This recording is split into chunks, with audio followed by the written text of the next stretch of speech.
Hello everyone, सबैलाई नमस्ते। आज चाहिँ हामी फिल्ड भिजिट गर्न गएको छौँ है। साथी परिचय भन त। साथी परिचय भन न। High, my name is Ashok Kumar Shah. जस आज हामी सबैजना फिल्डमा जाँदा छौँ। आज हामी भनेको यहाँ हाम्रो दुईजना लेडिजहरू हुनुहुन्छ। दुईजना लेडिज छौँ। खै वर्ष एकछिन बोल त केही कुरा, एकछिन बोल त। हजुर रोलमा चाहिँ अनि तिमी बोल आशा। ओहे दिवान्सु यता हेर त। आइगर न, हाम्रो केटाहरू सब भित्र गएर आएको। ल आज हामी बहुत एक्साइटेड छौँ किनभने चाहिँ आज क्लासै भएन कि। क्लास नगएर एकदम खुसी भएको छु। अब ठ्याक्कै उता काममा फिल्डमा जानुपर्छ। वर्ल्ड अफ पार्टीको प्यालेस अनि ठ्याक्कै त्यहाँ छ। अब हामी उता जान लाग्छौँ। ल गाइज पछि फिल्डमा गएपछि भेटौँ। ल ल गाइज हामी ठ्याक्कै उता जान लाग्यो। त्यो छ नि त, त्यो इँटा भट्टीमा जान लाग्छौँ। अब उता त्यो इँटा भट्टी हो, त्यो जान लाग्यो। अब ठ्याक्कै चाहिँ जानु पर्यो। अब बाटो चाहिँ खासै राम्रो छैन यहाँ। ओहो ठ्याक्कै इँटा भट्टी त्यो हो क्या, त्यही इँटा भट्टीको लोकेसन त्यो हो। अब हामी चाहिँ त्यो फिल्डमा गएपछि अब त्यहाँ गएर के कुरा सोध्नुपर्छ। अनि के गर्ने, अब स्टुडेन्ट लाइफ यस्तै हो। फर्स्ट सेमिस्टरमा त्यो सबैजना नयाँ नयाँ साथीहरू भेटेको छन्। बाटो यो कता हो क्या फेरि, यता यता। What is this, what is this भाइ। यही हाम्रो यहाँ यताको पुल। ल पहिला म जान्छु है। यस्तो छ क्या बाटो, हेर त क्या यस्तो छ बाटो। ए बाटो ठिक छ यस्तो छ फिल्ड। ल खै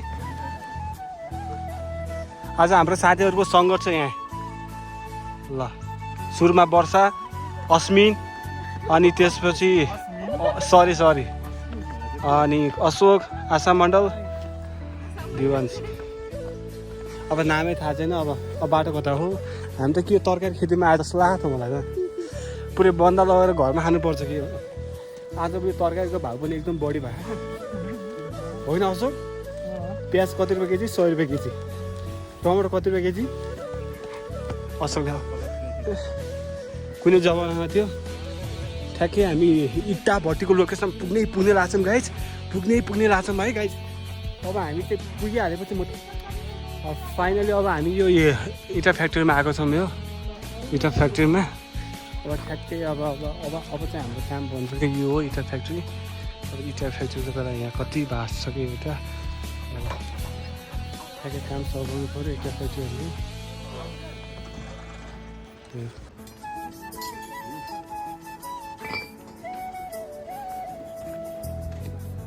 यस्तो गर्मी हो।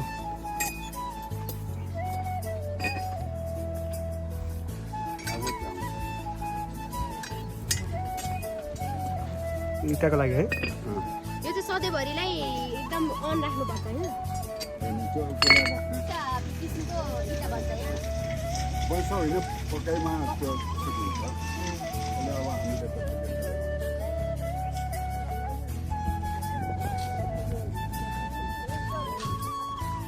कतिबाट सुरु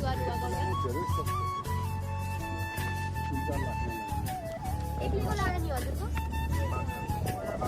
ठ्याक्कै हामी इँटा भट्टीमा आएको छौँ कि यो हो कि यो इँटा बनाउने यहाँबाट हो कि यहाँको भक्तपुरको माटोबाट बनाउँछ। अनि ठ्याक्कै हामी सबैजना साथीहरू आएको छौँ कि। अनि ठ्याक्कै हामी भक्तपुर, म तपाईँहरूलाई देखाउँछु। यहाँ हेर्नुहोस् भक्तपुर, पुरै भक्तपुर। यहाँ यो भक्तपुर सिटी हो। हामी भक्तपुरभन्दा सब वारी आएको छौँ। अनि ठ्याक्कै यो हाम्रो माटोमा छौँ। यो जुत्ताको हालत हेर्नु न, यहाँ जुत्ताको हालत कस्तो भएको छ। ड्रेस खत्तम भएको छ। यो त गिलो रहेछ हो। यहाँ त पुरै पानी नै जम्ने रहेछ। खाल्डोमा पानी हाल्नु माटो धेरै सुकेको भएर सिमेन्टको कलर देखिनु। यो ठाउँमा यस्तै माटो पाइन्छ। हाम्रो भक्तपुरमा प्रायः ठाउँमा यस्तै खालको